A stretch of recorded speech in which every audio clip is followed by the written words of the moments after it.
What is up, YouTube? What is up, Canada? Matt McKeever here.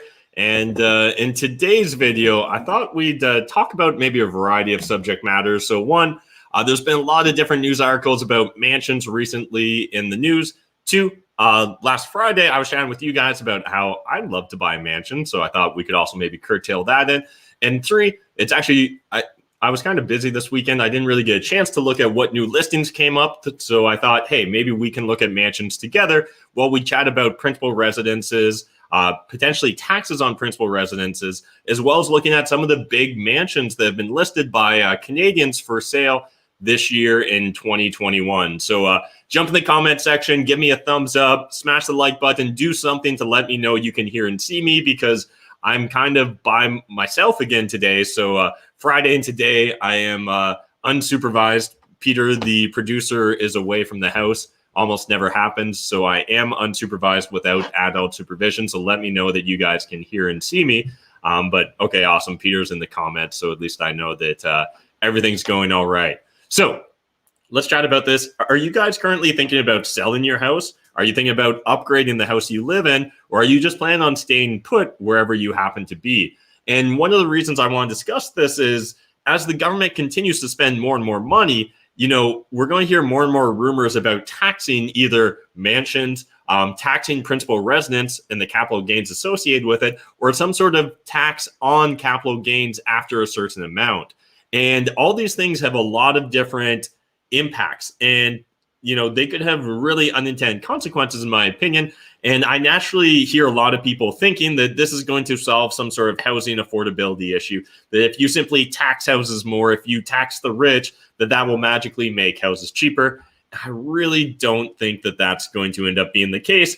And so one of the first things I want to share with you guys today, hopefully you can see on my screen, the composition of wealth. So this is a older little chart here, but I still think it's pretty helpful. Oh, that's not zooming in. Too bad. But this is actually from 2017. But anyways, what we're looking at here is middle income, upper income, and the ultra rich, and essentially the composition of their wealth and what amount of that wealth is made up of their principal residence. And the reason I want to bring this up to you guys is, if you don't realize it, here in Canada, we don't necessarily have a lot of different vehicles or mechanisms to allow people from the lower or middle class to try and work their way up the socioeconomic ladder that easily. And the principal residence and the capital gains exemption on your principal residence when you go to sell it is huge. This is one of the areas that a lot of the middle class use as essentially their forced savings plan. If you start to tax their forced savings plan, it's going to have really unexpected consequences. Because again, look at this, middle income individuals, and this is back in 2017. So I can only imagine what it would look like for Canadians in 2021 when house prices have essentially gone up 20% across the board. But let's even just play with these 2017 numbers. 60% of their wealth was related to their principal residence. Well, if we assume that, you know, maybe half of that is potentially capital gains, and if that could be fully taxed, that means that they could be looking at losing 25% of their overall wealth here. Whereas if we kept it at the 50% tax inclusion rate, then we'd maybe be looking at 12%. Or again, if it's completely unencumbered, untaxed, they get to kind of keep and port all this wealth around. Pension accounts makes up the next biggest portion of their wealth. And again, this is something that's kind of deferred until they're going to head into retirement. So this is kind of their nest egg to take care of them. But after that, you know, we're down to what, the last quarter, less than a quarter here. So we've only got 20% left that's their liquid assets. So it's really important to understand that just because it sounds good on the surface doesn't mean it won't necessarily have unintended consequences. And that's really what I get concerned about when I hear people saying like tax principal residences or even like tax mansions. Now, again, if you want to have a cap, I could maybe understand the cap. But let's keep looking at some of the other articles that have been coming up. So luxury home tax could yield $18 million for Toronto in 2021. So this was a CTV News article. And so a Toronto budget briefing note reveals that city could yield an additional $18.7 million in revenue this year if city council is willing to implement a luxury home tax. So properties valued at more than $2 million are currently subject to a municipal land transfer rate of 2.5% in addition to provincial fees. But proponents argue that a 1% hike could generate much needed cash for affordable housing and transit. It's really about looking at where we can generate revenue to pay for things that we need here in the city of Toronto.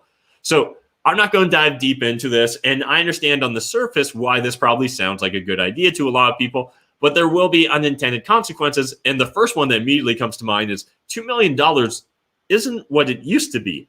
So if you pay attention now to where the average home lands in the GTA, the average detached home, and you're going to realize that $2 million in some neighborhoods is actually just going to be getting you that average detached home in that specific street or that specific postal code. So one is inflation definitely appears to be here. If inflation continues, I would imagine that we're going to see that the average house price hit $2 million a lot sooner than most people would expect. And again, some of these taxes have a tendency to not get bumped up or adjusted as inflation occurs. So again, I think it's interesting, but I think that we'll see a lot of politicians wanting to go to this tool, not because it's a good tool, not because it's good policy, but because it makes for good headlines, taxing the rich, right? Let me know your thoughts and your opinions here in the comment section, but that's definitely my thoughts when we're talking about that ultra home tax. And then one of the articles that we just thought we'd touch upon here. So Toronto Schitt Creek mansion was just relisted for almost $20 million. So we've got a couple of photos, and just thought I'd get your opinion on this, guys. I haven't really looked into it too much. I've never actually even watched the show, but I've seen the CBC commercials. So apparently this is a 24,000 square foot home. It was the filming location for the Rose family's home before they lost everything and had to move into a motel. It was listed earlier this year at a whopping $14.9 million, but the sellers have now raised the price to an even steeper $19.8 million. So that's interesting to me, and I'm sure that we'll see some other luxury houses doing this as well. In fact, one of the properties that I was looking at, it wasn't in this price range. It was in the $2.5 million price range. It was 2.5. They dropped it to $2 million, then canceled the listing with that agent and immediately relisted with a new agent at $2.5 million. It's interesting to sometimes see the psychology around people. And so, it couldn't sell at $15 million, but we're going to try and relist it at $20 million. So it does appear to be a beautiful home. Definitely, would make for a great YouTube set. But I don't know, that mortgage payment sounds pretty expensive. But I did see my buddy John Kepler was joking about a vendor take-back mortgage. So maybe John will be able to sneak in here with a VTB on the Schitt Creek mansion. And then if you guys didn't see, Conrad Black is actually selling his mansion as well. So a 23,000 square foot mansion owned by former press baron Conrad Black has been sold at auction. Oh, okay. So this one actually did sell. I didn't see that. So just thought when we're talking about fancy mansions, again, none of these are the mansions that I'm actually looking at buying, but let me know, of all these mansions, which one are you dropping your roughly $20 million on?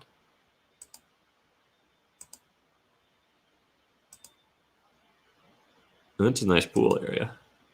That's a sick library.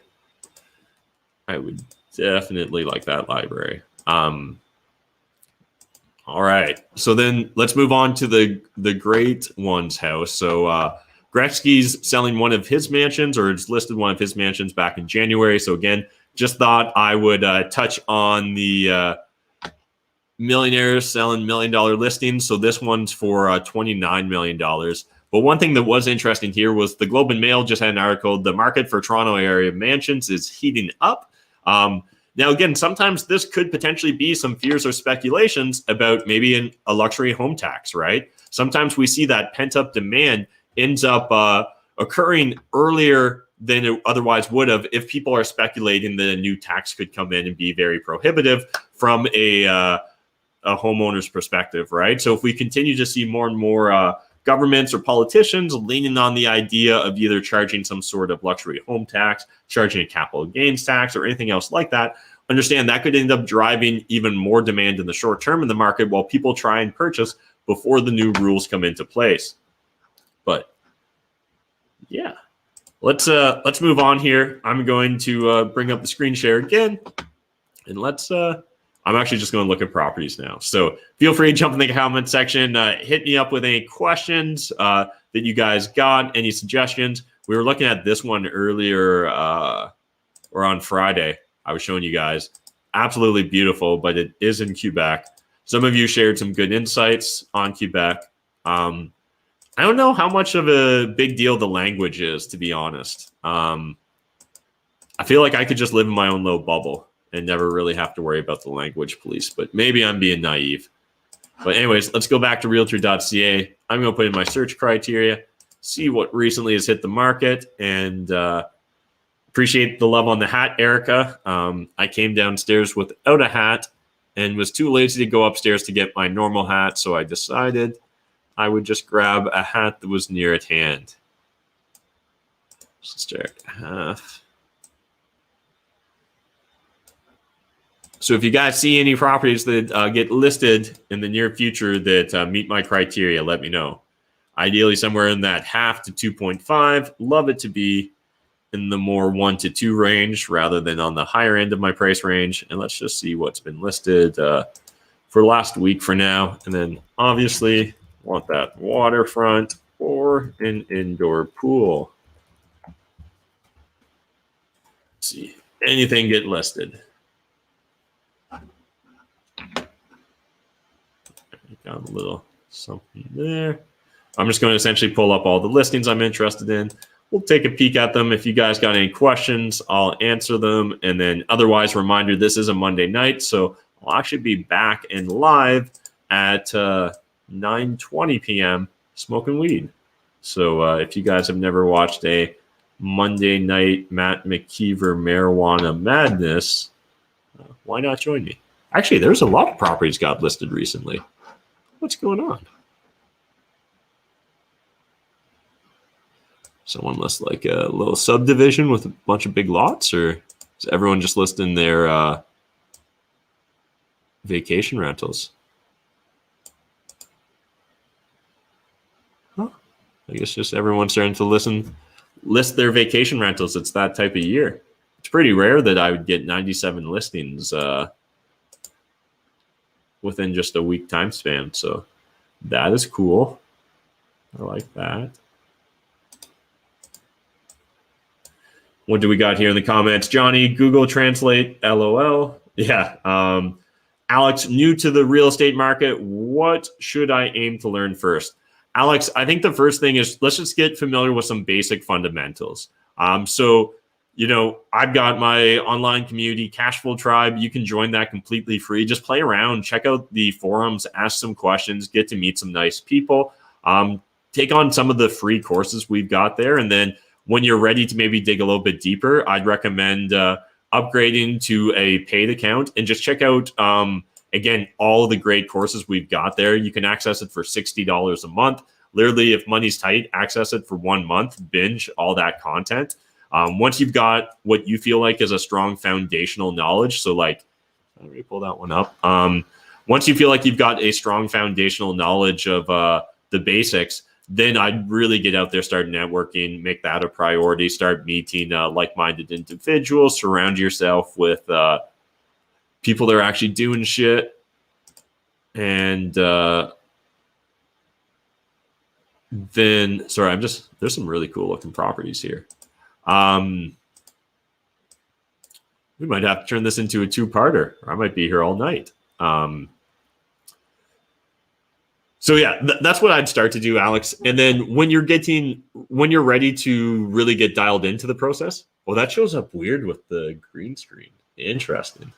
That looks way different on your guys' monitor than it does mine. Yeah,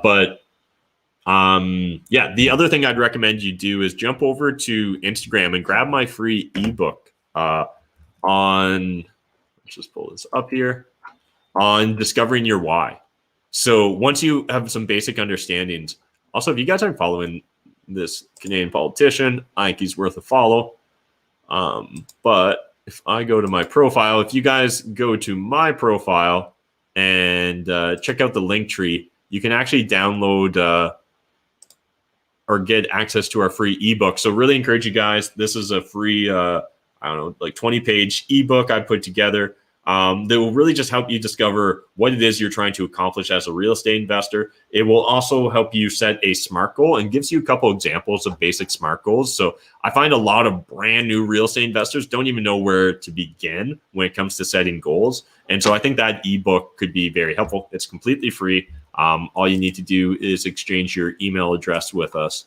and you get access to it. So I started with a handful of those things. Listen to the On Fire podcast, listen to the Bigger Pockets podcast. And then if you do end up joining Cashflow Tribe, check out every Monday night. So for example, tonight at 7:30, I'll go live with Cashflow Tribe on a Zoom call, and you guys can literally ask me any question. It's like this, except for I get to see your face, right? Because it's on Zoom, and we can chat through and I can, do specific deal analysis, give you guidance, all that good stuff. Where is this? Oh, this is British Columbia. I was going to say, this seems like a lot of property for Ontario, but that makes sense. It's tucked all the way. No, actually, that's not too far, but probably not the one. I just love looking at these cottages, though. Even the ones that aren't my style are still so beautiful. Also, do you guys look at photos as fast as I do? I know some people get really disoriented because I'm like, I feel like I have looked at so many real estate photos that it doesn't take too long for me to get the gist of what's going on. So I'm usually pretty quick on the next click. See, one thing to be aware of here, guys, when we're looking at buying mansions or off-grid properties, the moment someone shows you a photo of a beautiful horse, it's probably not the property for me. They're going after that horse money. We can't compete with horse money. Horse money is completely irrational. That's just, you pretty much move on the moment you see that they're going after horse money. I'm only half kidding. Hey, Matt, what are your thoughts on lumber price construction costs? Ricardo, yes, they are a lot more than they were a year ago. I'll tell you that much for sure. But beyond that, yeah, it's expensive. It's going to continue to be expensive. The one thing that I guess as investors we can take solace in regards to construction costs going up and the material costs going up is that it's making replacement more expensive, right? So, while it may be a frustrating experience, the fact that new builds and renovations are going up means that our existing inventory is as valuable or more valuable than it was before that price run up in costs. So definitely something to be aware of. It is what it is, right? We just need to adjust our numbers. I think most of those costs are here to stay, so I would adjust to the new reality. And I wouldn't be shocked if we end up seeing more pressure on prices going into this summer. Again, we've talked about it before, but the stats here just in regards to the Canadian real estate market, demand still outstripping supply, right? So until we get supply built up, that's just going to keep creating more and more pressure. And that's going to create more and more demand. It's going to create more people looking to do more build projects, renovate more, all those different things. And all that's just going to lead to more demand for all these materials. And that's going to lead to more and more prices, or higher and higher prices, I should say. All right, let's look at this in Parry Sound. In university, I had a friend and she lived up in Parry Sound. And it just sounded like it was so far away. You might as well be on the other side of the earth. And now I'm like, that's not that bad. The commute wouldn't be that bad.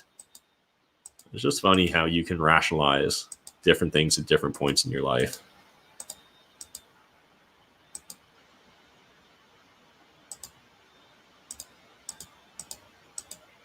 Looks like a nice little place, but not the one.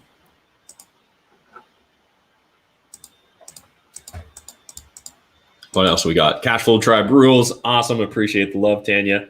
Don't forget the pitch. Yeah, absolutely, guys. You need to be signing up for the pitch. If you guys haven't signed up for an episode, like it's a no-brainer to me. If you're trying to grow your social media brand, if you're trying to grow your social, just the awareness of others on social about your real estate investing, even if you get shot down, even if Ben and I embarrass you on the pitch, you're going to get seen by hundreds of investors live and thousands on the replay.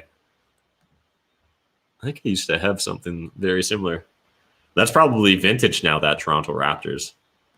Probably sell for big money. But you guys need to come on the pitch. It's every month it's a struggle, or every week it's a struggle for us to get people to sign up for the pitch. All right. This looks like some whole little compound thing we're looking at here. Located on the south shore of Trout Lake. I've heard of Trout Lake.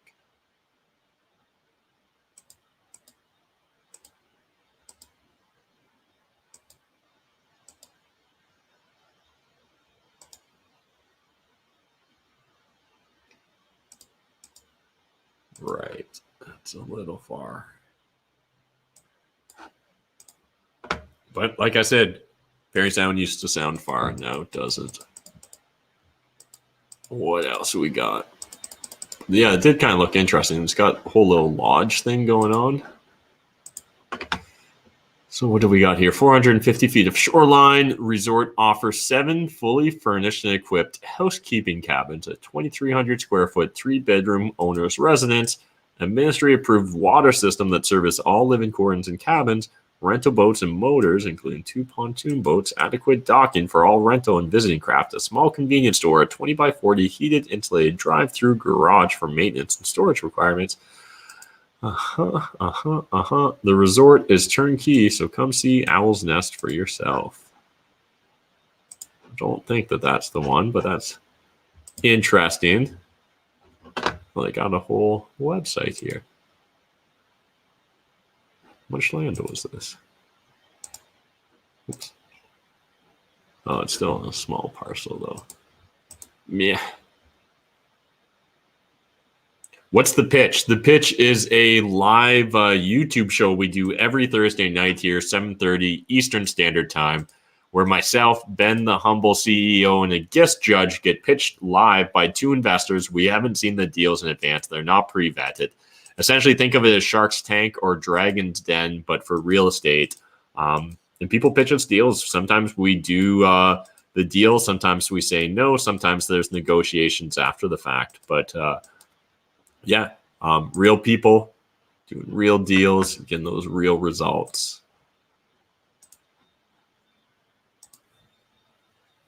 Sometimes you can just feel the property's got like interesting energy or vibes, and I feel like this is one of those where I'm naturally drawn, even though I couldn't actually put my finger on anything about it. But you can just tell that it's likely been some quirky people live here.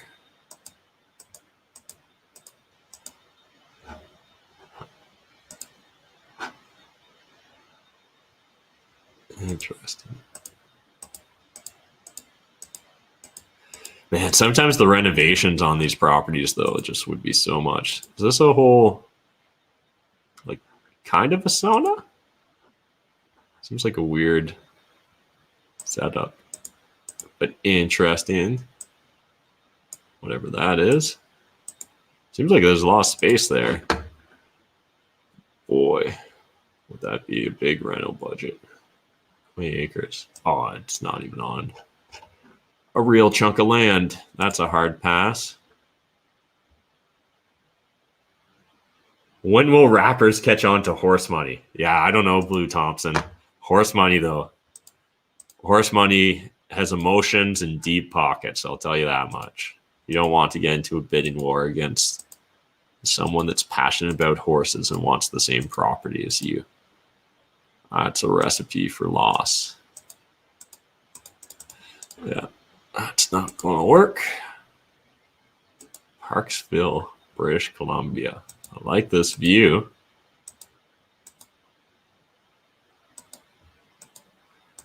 Outdoor pools in Canada just don't really get me excited. It's indoor or bust.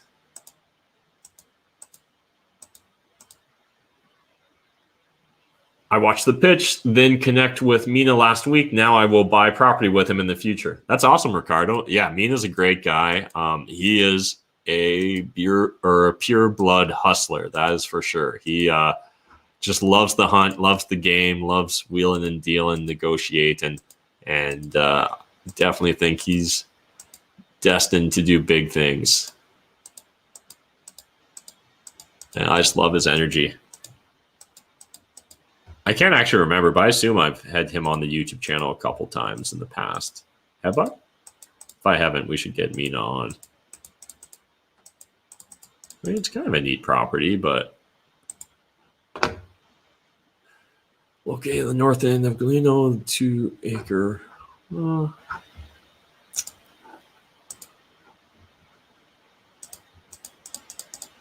what are we looking at here? Do like big waterfronts. Space is nice. 700 plus feet of waterfront on a small private lake. How small? Ooh, very small. More like a pond. Wow, that's too bad. What do you guys think about small lakes? I don't know. Like you need something just a little bigger.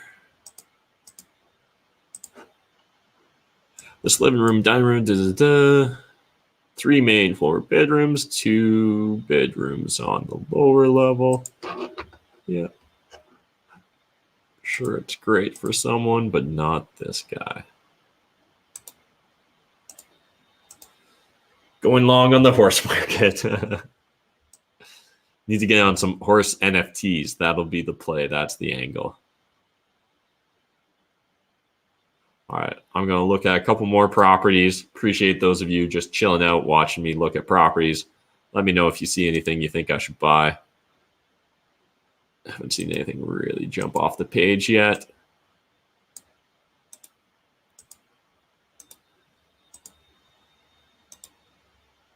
All right.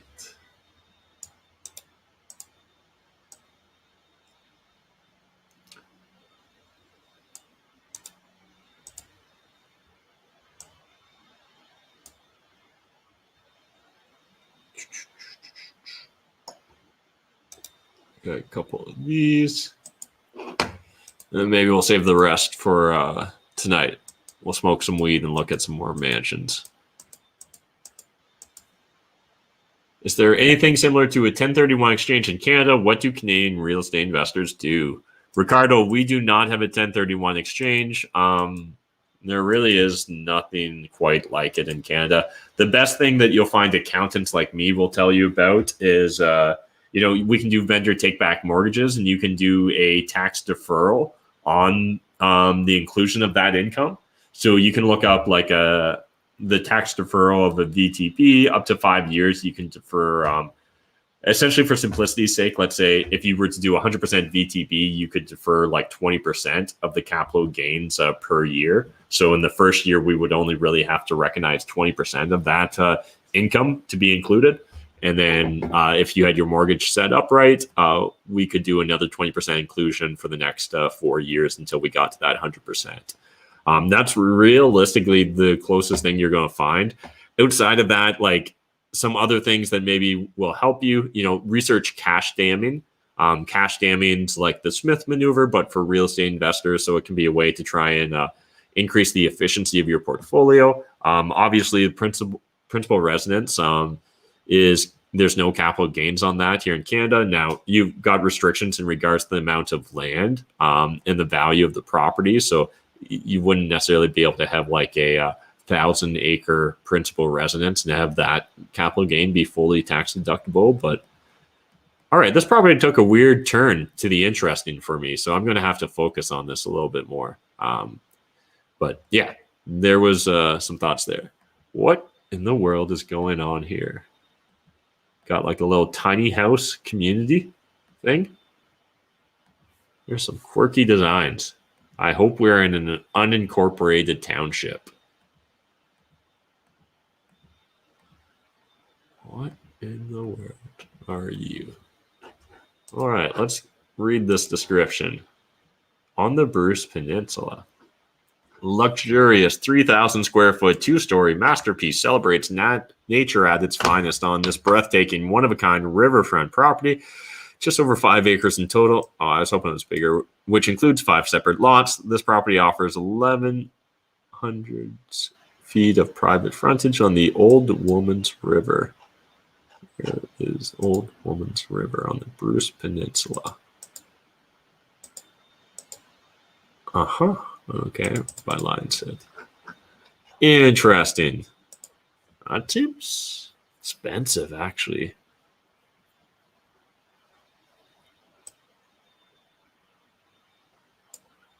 Wired for a generator, lawn irrigation system, high-end appliances. Oh, continues double garage, landscaping, trails throughout backwood lead to multiple unique bunkhouses and outbuildings that can easily accommodate multiple family members. Huh. I don't think that this is priced right. I think that's overpriced, but maybe I'm missing something. Interesting nonetheless. Ew, look how close they are to their neighbors. That's just a hard no. Get out of here. The Bruce is beautiful. I will agree with that. Although this place in Kelowna looks pretty nice too.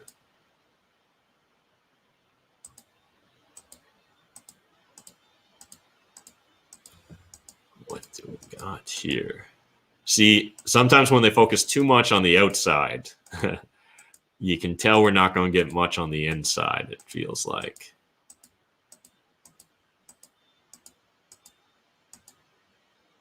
Okay, so I get a shed. Oh, and a fireplace. What in the world? This legacy property with 10 acres of tree natural beauty with Great Lakes on Okanagan Lake. It has 390 of the beautiful shoreline with a licensed dock, powerboat lift, and lounge area. Property is perfect for those wanting the Okanagan experience. This totally updated 2-bedroom, 2-bathroom. Oh, is this like, this is a fancy lake, eh? This is like a BC fancy lake. Is this like being on the Muskoka Lake? I think it is. Yeah, okay. Gotcha. That whole Okanagan Valley thing. Interesting. Doesn't seem like a lot, but maybe you can build a lot there.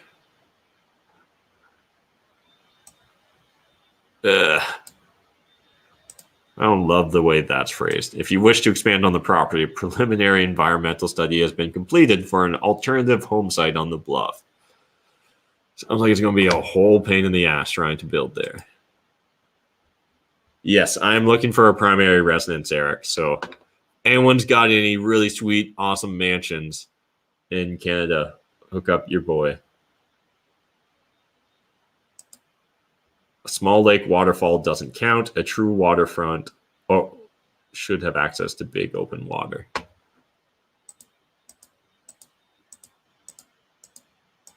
I think you still get the peacefulness, but you definitely miss out on some of the experience.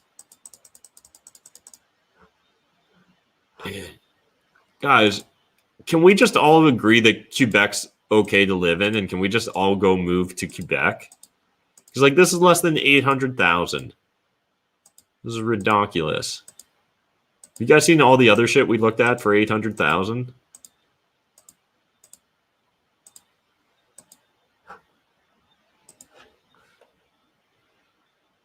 Although I hate how they measure everything in metric. It makes a real pain in the ass for me to get my mind around how many acres of land. But I think it's got 5 garages. Something like that. Man, we just need to all agree. Let's just take Quebec back. Can we just all agree? We'll just all move there.